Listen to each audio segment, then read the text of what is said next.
Alright guys, welcome back to another video of race number 1. I just want to touch base, obviously a couple of days now after the Dutch Grand Prix, and what a Grand Prix it was. We actually had some excitement. There was cars crashing off, there was people all over the place, there was Ferrari calling for a pit stop with no tyres around, just typical Ferrari. Yeah, very exciting. Now, I just want to touch base on it from a Mercedes point of view, who have really messed it up this weekend. So not only did Hamilton qualify in a really bad position on the Saturday, on the Sunday, on the race day, they messed it up again with strategy. So Hamilton was the only one on the mediums, which was good, a good position to be in compared to everyone else who started on softs. It turns out the mediums wasn't actually a very quick tyre, or a very good tyre in fact. But originally he wanted to offset against those around him. Great choice. All of a sudden the rain comes in and Mercedes was not prepared whether or not to call him in for pits or to leave him out. They said to him, no, we'll leave you out, we've just got to brave it. All of a sudden the rain got heavier and he started dropping back places. Very, very difficult race for Lewis and for George. I really feel for George. George started the race, I think it was P3? Yeah, George started in P3 and he ended up pitting again too late. There was too reserved, too cautious. They should have pitted straight away. He ended up pitting way too late. He ended up coming out, I think, around like 19th or something. It was just a disaster, absolute disaster. And then he went on to the hards later on, managed to work his way up. Then we had a red flag situation, and I think he started the race, I think, again, at the restart, about P7. But later on, he made contact with Lando. I think he was trying to overtake Lando, or Lando was trying to overtake him.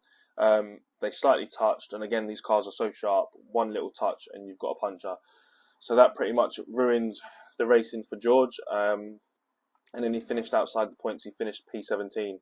So overall the race was very exciting, but there is some real concerns now over Mercedes. It looks like Aston Martin have really picked up the pace with their new upgrades.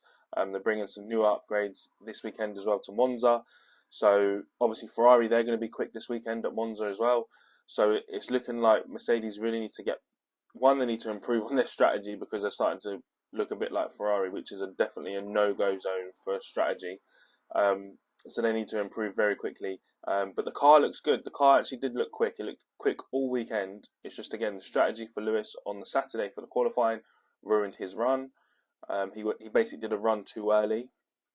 And for George, again, he was predicting to finish quite high. I think he was forecasted for a podium. He started P3, so he should have stayed in P3, really.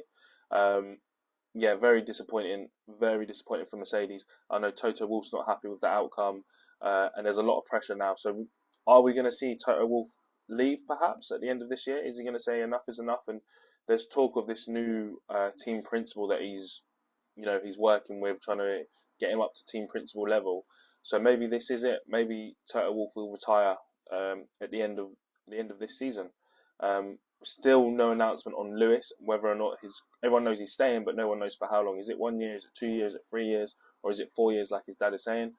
So all in all, a very exciting race weekend, just very disappointing if you're a Mercedes fan. The car had the pace, but the strategy let the guys down, which is a real shame. Anyway, let's touch base again later in the week. Obviously, we've got Monza coming up this weekend. A few teams are bringing upgrades. I know Aston Martin are bringing even more upgrades. I think McLaren are bringing some, and Ferrari are also bringing a big package towards the rear end of the car. So Ferrari could even be in contention for picking up a place on the podium this weekend. So stay tuned. Drop a comment below what you think of the race last week and what you're looking forward to most about this week. Have a good week.